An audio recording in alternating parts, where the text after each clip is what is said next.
Eu quero ler com você o livro dos Salmos, especificamente o Salmo de número 41.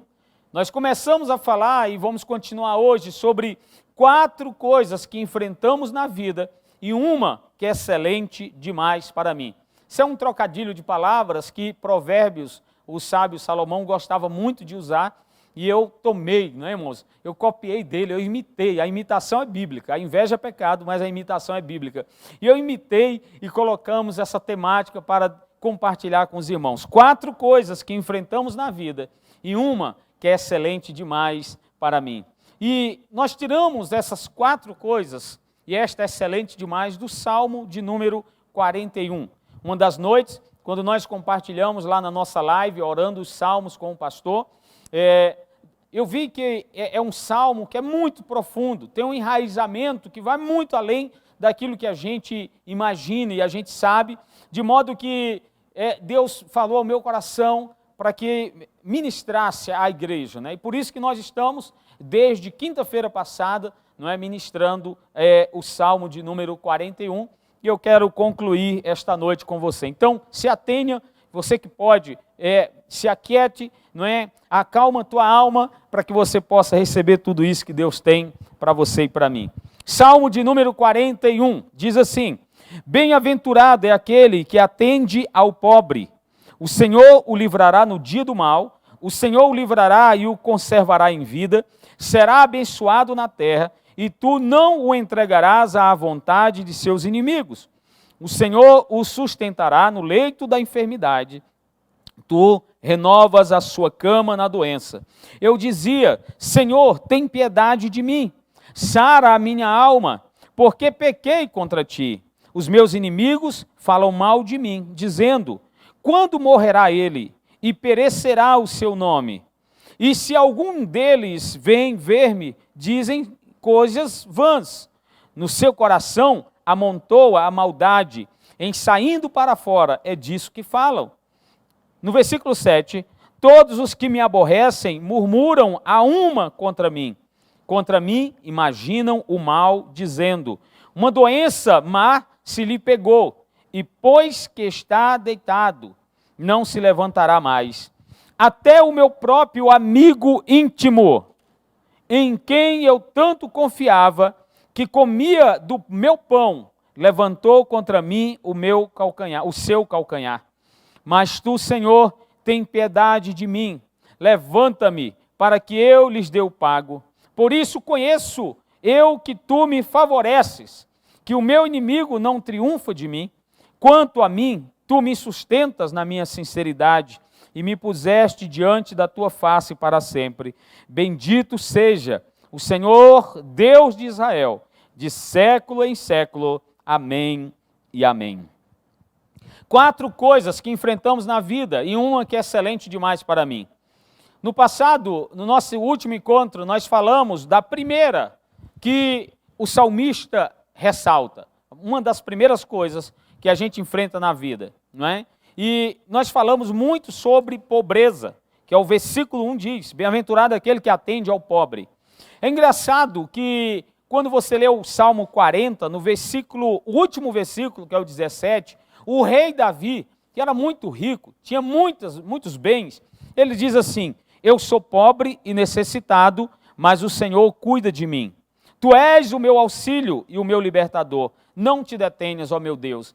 Ele termina o Salmo 40 e ele começa o 41 dizendo que bem-aventurado, cheio de felicidade, é aquela pessoa que cuida do pobre. Por quê? Porque Deus não vai desampará-lo, porque Deus vai livrá-lo e conservá-lo em vida, porque Deus vai vai trazer sustento, vai sustentará no leito de enfermidade, até quando a pessoa adoecer.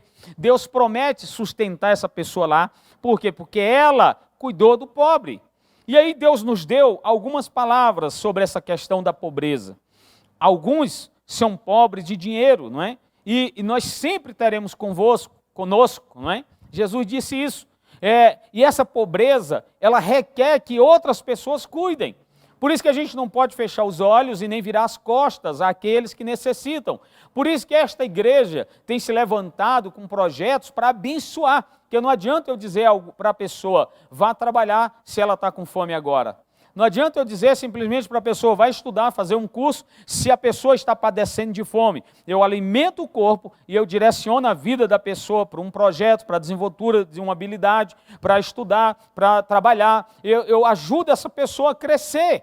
Mas primeiro eu preciso multiplicar os pães e os peixes, para que ela se sacie. Mas existe uma outra pobreza, é a pobreza de visão. E foi isso que nós falamos no nosso encontro passado. Há muitas pessoas que têm vista, mas não têm visão. Vista é diferente de visão. Vista tem que ver com aquilo que eu vejo com os meus olhos naturais. Visão tem que ver com aquilo que eu vejo com os meus olhos espirituais. É o que eu considero como fé. É o que a Bíblia diz que é fé. É as nossas projeções de futuro. Como você se vê daqui 1 ano, 2 anos, 3 anos. Isto chama-se visão. É a sua prospecção de futuro. Vista tem que ver com o que você vive hoje, não é? E pobreza de espírito. Mateus capítulo 5, versículo de 1 a 3, diz assim, o próprio Jesus falando, bem-aventurados os pobres de espírito, porque deles é o reino dos céus. E esta pobreza nós devemos carregar conosco. Se você tiver que ser pobre, seja um pobre de espírito. Mas o que é este pobre de espírito, pastor? É exatamente aquela pessoa que se mantém em humildade. Nós trabalhamos isso, e, aliás, na primeira epístola de Pedro, capítulo 5, versículos 5 e 6, diz que Deus resiste ao soberbo, mas dá graça ao humilde. A pessoa que é pobre de espírito, que Jesus está dizendo, é aquela que entende que a honra não é dela, a honra é de Deus e vem dele, não é? Tudo vem dele, ele reconhece isso. Nós muitas vezes queremos a honra para nós. Se não somos elogiados, a gente logo fica chateadinho pelo canto. Se somos contrariados, a gente vira as costas e vai embora. Se somos confrontados, a gente procura o conforto de outro lugar, porque afinal de contas esse lugar aqui me maltrata muito. Hoje a sociedade está assim, cheia de mimimi, as pessoas hoje são tudo, não me toque, não fale comigo. Mas aquele que é pobre de espírito, ele não se preocupa com isso. Ele sabe que ele é apenas um meio, um canal. Aliás, ele desiste das vantagens para que outras pessoas tenham vantagem. É isso mesmo, irmãos. Não é? É até ridículo falar isso para a nossa geração, mas é verdade. Filipenses capítulo 2, versículo 4 diz, para que a gente não cuide daquilo que é nosso, mas do que é do outro. Ele está dizendo assim, se você tiver que valorizar alguma coisa, valorize o outro em detrimento a você mesmo. Aliás, a gente quer valorizar o nosso ego. É o eu, é o que eu sou, é o que eu tenho, é porque eu, mas e não pensamos no outro, não é? Não pensamos no outro. Eu já vi muitas pessoas agirem dessa forma, mas Paulo diz em Filipenses capítulo 2, versículo 4, que nós precisamos, não é, em detrimento de nós mesmos, olhar para o outro como superior a mim, como superior a você, como superior a nós. Esse é o pobre de espírito, é o que as pessoas não querem ser. Aliás, a gente encontra muito orgulhoso de espírito. Pisou no meu calo, mexeu no meu defeito e falou daquilo que eu não gosto, sabe, não conte comigo para mais nada.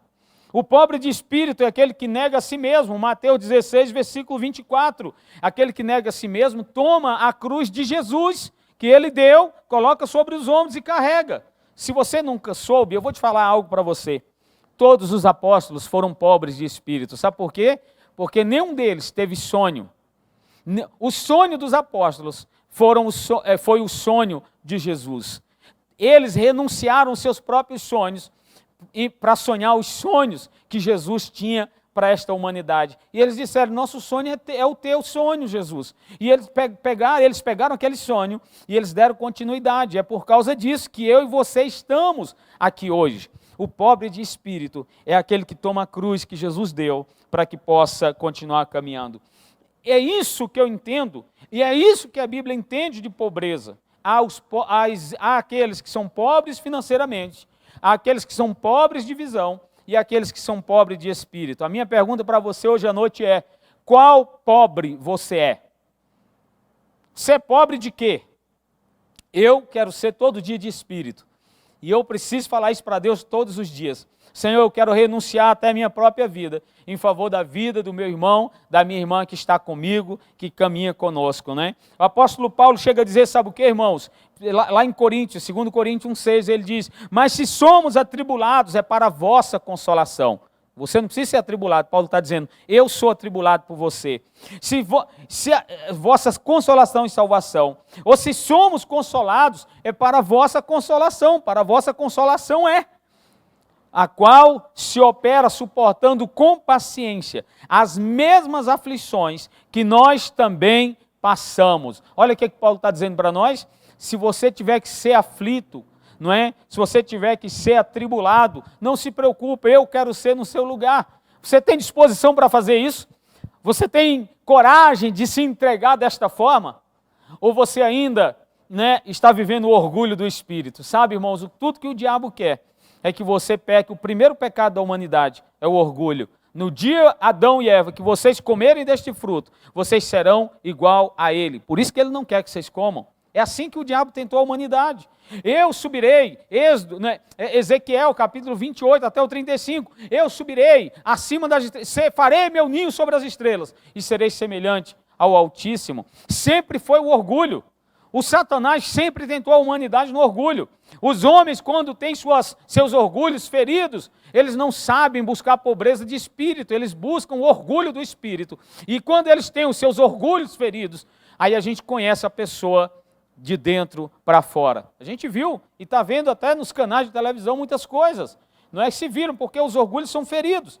Mas eu quero falar a segunda coisa pelas quais nós passamos na vida. A segunda tem que ver, com o versículo 5. Ele diz assim, olha, os meus inimigos falam mal de mim, dizendo, quando morrerá ele? E perecerá o seu nome. E se algum deles vem ver-me, dizem coisas vãs, no seu coração amontou a maldade, em saindo para fora, é disso que falam. Sabe o que Davi está dizendo aqui, irmãos?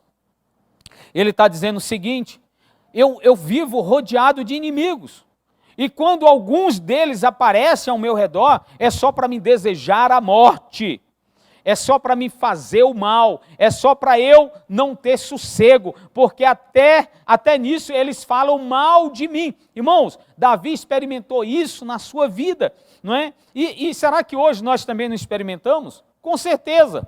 Hoje nós temos vários inimigos, o pior deles sou eu mesmo, com o meu orgulho. Por isso que eu não quero a pobreza de espírito, não é?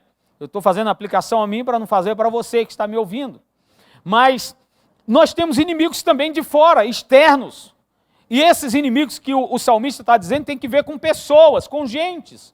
Irmãos, isso é natural que aconteça. Os relacionamentos envolvem também inimigos. E eles vêm recheados de inveja, de presunções e de palavras ruins. Olha o que Davi diz. Eles falam mal, eles desejam a minha morte. Eles estão próximos, versículos 6 e 7, Olha, e se algum deles vem me ver, ou seja, eles vêm à minha casa. Davi está dizendo, gente, esses inimigos estão próximos. Por isso você tem que ter cuidado, irmãos, até com quem anda na sua casa. Eles estão próximos, eles falam mal de mim, eles desejam que eu morra. Os inimigos chegavam, eu olhava para Davi e de certa forma o enxergava lá em cima de um leito com a enfermidade e dizia, está vendo? Ele não vai escapar, ele vai morrer. E esta é a vontade de muita gente. Tomara que não dê certo para ele. Tomara que não dê certo para ela. Eu vou estar aqui perto só para ver, mas eu quero ver se esse negócio prospera realmente. Eu quero ver se ela sai dessa crise. Eu quero ver se ele vai sair dessa crise. Tem uns até que oram, faz uma oração altamente maligna. Deus pesa a mão. Deus traz o teu juízo, mas o juízo que ele quer dizer não é o juízo de Deus, é o juízo dele. Faz a tua justiça, mas a justiça não é a de Deus, é aquela que ele sente no coração que se deveria fazer. Mata, enforca, esfola, destrói, eu não quero ver, que venha a miséria. Irmãos, nós somos cercados por inimigos. Davi está dizendo isso para nós, e a segunda coisa pela qual nós passamos na vida, inimigos. Com relação a esses, a gente precisa ter cuidado. A gente não precisa ter medo. A gente não precisa ter medo nem do diabo. A Bíblia manda só ter cuidado. Você precisa só se cuidar. Olha o que aqui o apóstolo João, lá na terceira epístola de João, no versículo 9 a 11, ele diz assim, olha, em João, tenho escrito à igreja, mas Diótrefes, que era um irmãozinho que tinha lá, uma pessoa que procura ter entre eles a primazia ou primado, não nos recebe. Pelo que se eu for, trarei à memória as obras que ele fez e faz, proferindo contra nós palavras maliciosas, e não contente com isto, não recebe os irmãos e impedem aqueles que querem recebê-los, e os lança fora da igreja. Amado, não sigais o mal, mas o bem. Quem faz o bem é de Deus, mas quem faz o mal não tem visto a Deus. Sabe o que é que João está dizendo aqui na terceira epístola dele, versículo 9 a 11? Que ele enfrentava inimigos até dentro da igreja que ele era o pastor. Olha que coisa triste, irmãos. Ele dizia que quando ele falava que iria para os irmãos, um tal de Diótrefes, inclusive isso é um espírito imundo, o espírito de Diótrefes, ele começava a falar mal do apóstolo João. Agora, quem era o apóstolo João? Era conhecido como o apóstolo do amor. Uma pessoa que Jesus chamava de filhinho, que deitava a cabeça no colo de Jesus, até na ceia, ele estava reclinado sobre o peito de Jesus. Contra esse homem, o diabo levantou um inimigo, e esse inimigo falava mal, esse inimigo criticava, esse inimigo impedia de que as pessoas se achegassem a ele. Esse inimigo impedia que as pessoas permanecessem na igreja. Ei, cuidado, irmãos. Esse espírito de Diótrefes atua até o dia de hoje. Ele coloca coisas na cabeça. Ele fala mal da liderança. Ele critica a liderança. Ele faz com que os irmãos que estavam lá saiam de lá. Ele não deixa as pessoas chegarem, porque de alguma forma ele inveja, ele tem ciúmes, ele quer a primazia. João diz aqui que ele queria o primado. Sabe o que é a primazia? Ei, eu quero ser o primeiro, você não. Não tinha nada de pobreza de espírito. Então João enfrentou inimigos, Paulo enfrentou inimigos, homens e mulheres altamente maléficos e malignos. 1 de Timóteo 4,11, ele diz, olha, nos últimos tempos apostatarão, ou seja, desviarão alguns da fé, dando ouvidos a espíritos enganadores e à doutrina de demônios. Quem são essas pessoas? Estiveram lá, ouviram de Jesus, andaram com Jesus, mas não eram de Jesus. A mesma epístola, 2 Timóteo 3,2 e 2 Timóteo capítulo 4, versículo de 1 a 5, ele diz assim, olha, tenham cuidado, porque nesses últimos dias, homens avarentos, blasfemos, detratores, traidores, estarão em nosso meio, eles vão arrebentar com tudo. Isso aqui, meu amigo, é um alerta para mim, para você, sabe, dizendo o quê? Que nós passamos também por inimizades. Ei! Agora, sabe a grande sacada nossa da vida? É que nós também éramos inimigos de Deus. Nós éramos inimigos de Deus. A Bíblia diz em Romanos 5 que nós éramos inimigos de Deus. Nós fomos reconciliados com Deus, sabe como? Por meio do sangue de Cristo Jesus. Olha que coisa. Tiago 4,4 vai dizer que aquele que se torna amigo do mundo se torna inimigo de Deus. Para você se tornar inimigo de Deus, você não apenas precisa declarar, você só precisa de um posicionamento e aí você já se arrebenta todo com a vida. Por que eu estou dizendo isso, irmãos? Porque nós não podemos lidar com isso como se fosse algo evasivo, como se não existisse. Nós vamos passar por inimizades, nós vamos sofrer isso aqui, nós vamos sofrer isso no mundo espiritual, nós vamos sofrer com o diabo, que é o arqui-inimigo de Deus. Agora, nós precisamos entender uma coisa, Deus está dando isso para nós, o Salmo 41 está mostrando, tão somente para te preparar e dizer, ei, você que é humano, se prepare, você vai passar por inimigos, vai ter afrontas de inimigos. A terceira coisa que nós enfrentamos, não é? Está no versículo 3, ele diz assim, olha, o Senhor te sustentará no leito da enfermidade. Pastor, mas nós passamos por enfermidade, Isaías 53,4 diz que ele levou sobre si todas as nossas enfermidades. É verdade. Você não pode interpretar a Bíblia lendo só um versículo. Você precisa ler também a 1 de Pedro, capítulo 2, versículo 24. Lá o apóstolo Pedro vai dizer para nós que, levando ele mesmo em seu corpo os nossos pecados sobre o madeiro, para que, mortos para os pecados, pudéssemos viver para a justiça. E pelas suas feridas fomos sarados. Lá na cruz, Jesus, os nossos pecados. Aí a pergunta é, e por que eu ainda peco? Do mesmo modo, por que você ainda adoece? A interpretação bíblica está, sabe em quê? Em que você precisa ver que Cristo suportaria todas as consequências pelas quais nós passamos, foram jogadas sobre eles, as nossas enfermidades e as nossas dores, como também as nossas transgressões e as nossas iniquidades, os nossos pecados. O que Isaías está profetizando é isso. Ele não está dizendo que nunca mais você vai adoecer, não é isso. Ele está dizendo que Jesus suportou, que ele passou, ele recebeu sobre si tudo isso. Agora vai chegar um dia que aquilo que for liberado na cruz do Calvário, ele vai se complementar por completo, né? Vai vir por completo. Romanos 8, 23, diz assim, ó, e não só a criação, mas nós mesmos que temos as primícias do Espírito, também gememos em nós mesmos, esperando a adoção, a saber, a redenção do nosso corpo. Irmão, você foi salvo por Jesus, mas ainda não. A salvação ainda se completará. Você já foi curado por Jesus, mas ainda não, nós continuamos morrendo de enfermidades. Agora vai chegar um dia em que o nosso corpo receberá a redenção completa. E aí, meu amigo, não vai ter mais lágrima nos seus olhos, não vai ter mais enfermidade, não vai ter mais o diabo lhe tentando, não vai ter mais esse poder do pecado. Você será um só com Ele. A vida dele estará em você por completo. E seremos um com o Senhor. Isso é o entendimento bíblico.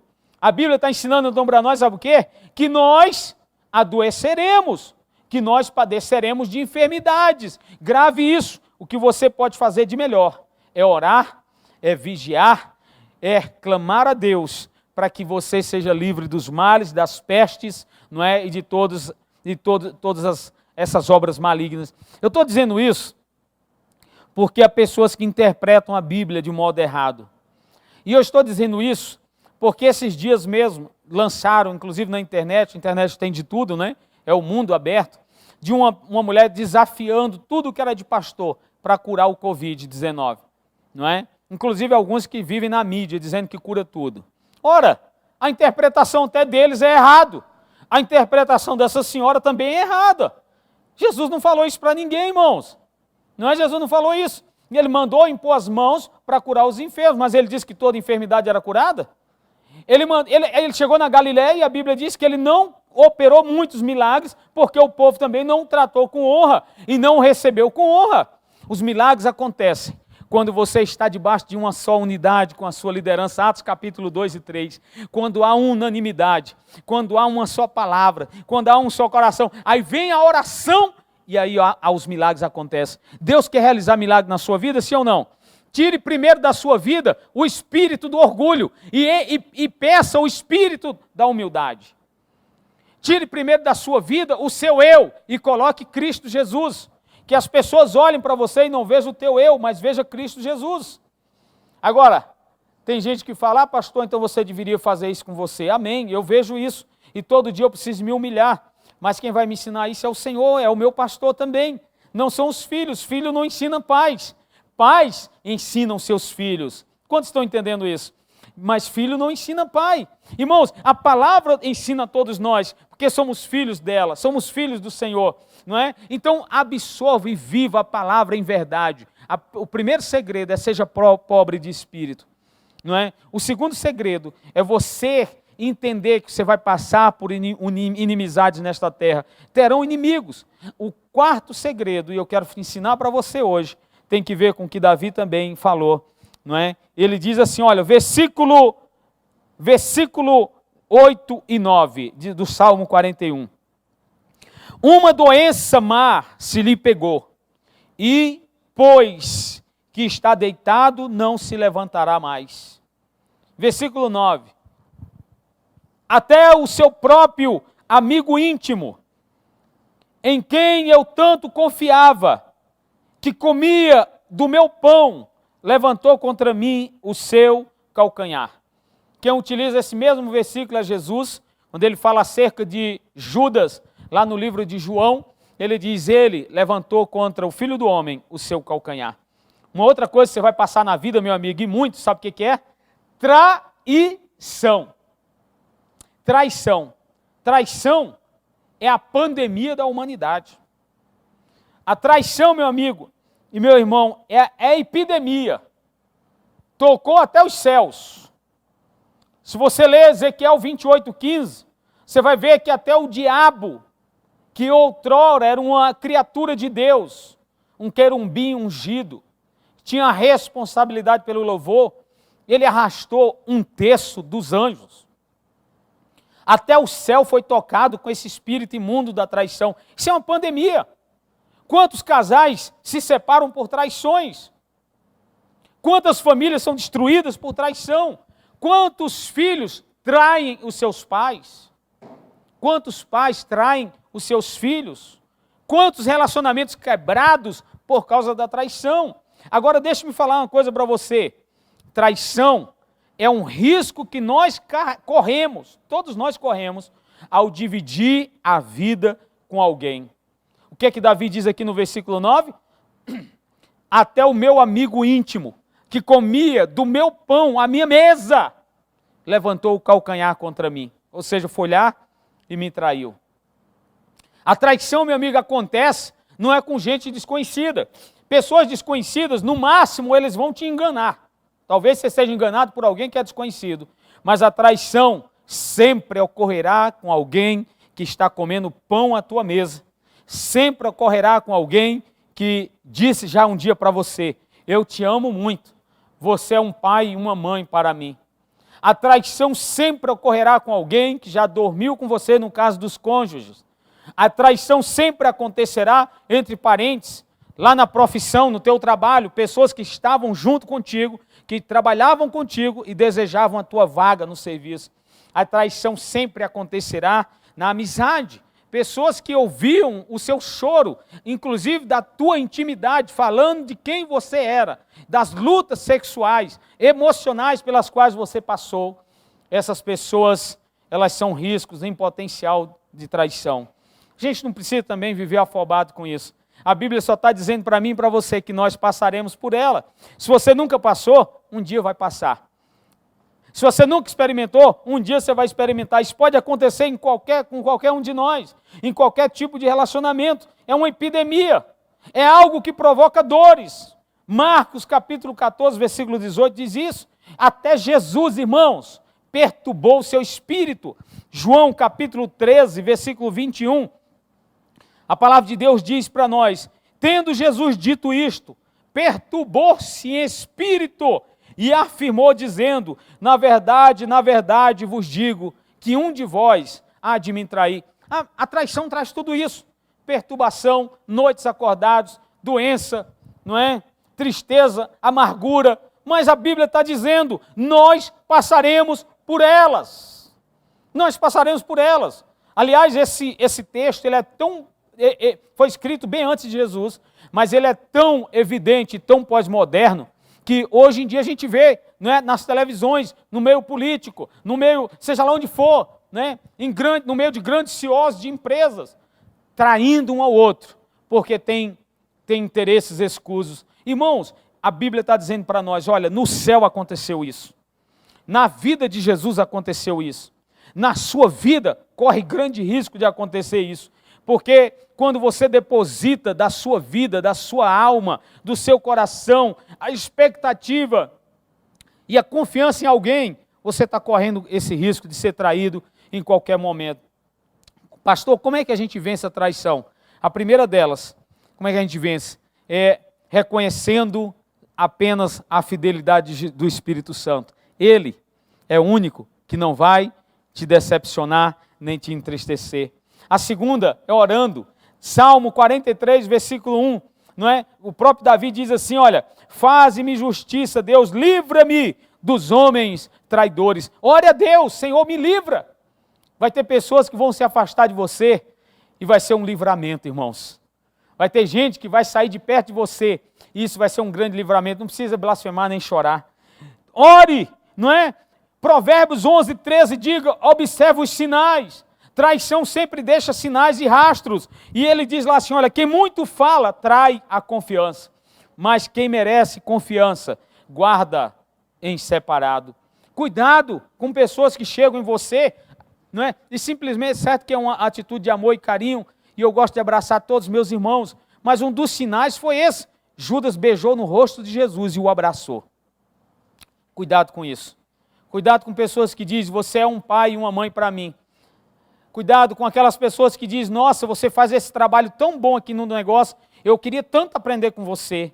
Cuidado com pessoas que qualquer coisa se magoa profundamente e corriqueiramente e prolongadamente. Tenha cuidado.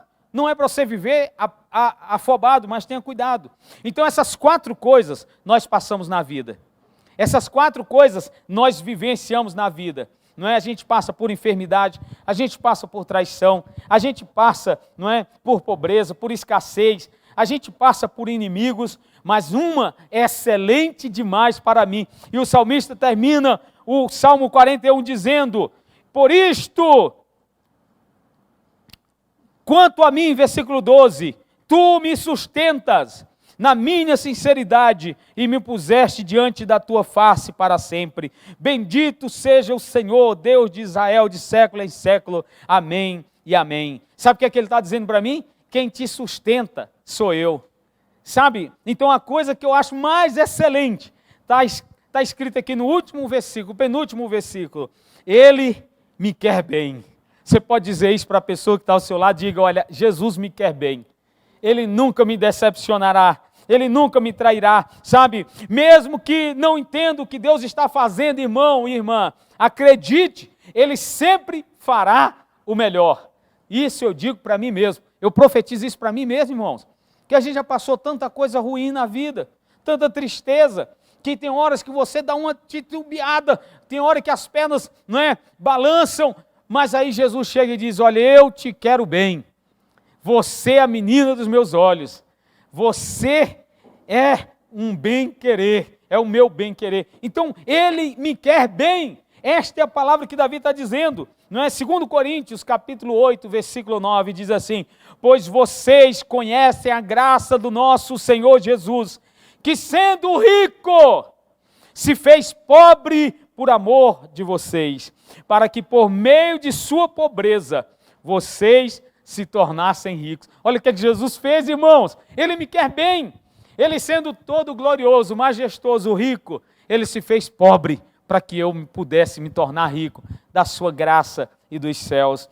1 de João, lá no finalzinho, capítulo 4, versículo 10 diz, nisto consiste o amor, em que nós tenhamos, não que nós tenhamos amado a Deus, mas que Ele nos amou e enviou seu Filho como propiciação por nossos pecados. Ele nos reconciliou com Deus, nós éramos inimigos de Deus, mas Ele nos reconciliou com Deus, Ele nos amou. E mais embaixo, no versículo 19, Ele diz, e nós o amamos, porque Ele nos amou primeiro.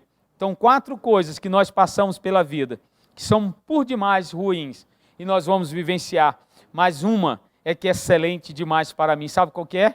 É que Ele me amou de tal modo, que eu não tenho nem como explicar esse amor. João capítulo 3, versículo 16, ele diz, porque Deus amou o mundo de tal maneira, ninguém sabe explicar a profundidade desta tal maneira, só sabemos dizer que Ele nos amou com esta intensidade, com esta forma, para dizer para mim e para você que Ele nos quer bem. Sabe, se agarre com esta palavra. Eu não sei o que você tem vivenciado ou passado, eu não sei se você tem chorado ou sorrido, eu não sei se você tem ficado acordado à noite ou dormido, mas eu tenho uma palavra para você, que já enfrentou inimizades, que já foi traído, não é? Eu tenho uma palavra para você, que já passou por enfermidades, ou está passando, ou que está sofrendo escassez. Se agarre com Ele, abrace a Ele. Jesus, há quem diga que quando Ele morreu naquela cruz de braços, Ele só morreu de braços abertos.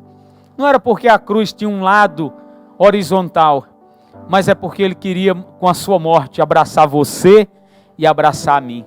Sabe, queridos, esta coisa que me faz crescer, é isso que me faz romper, é isso que me faz continuar, é isso que me faz vencer. O seu amor, a sua graça, a fé que Ele tem derramado em meu coração, é isso que me impulsiona, e é isso que deve te impulsionar. Não se detenha.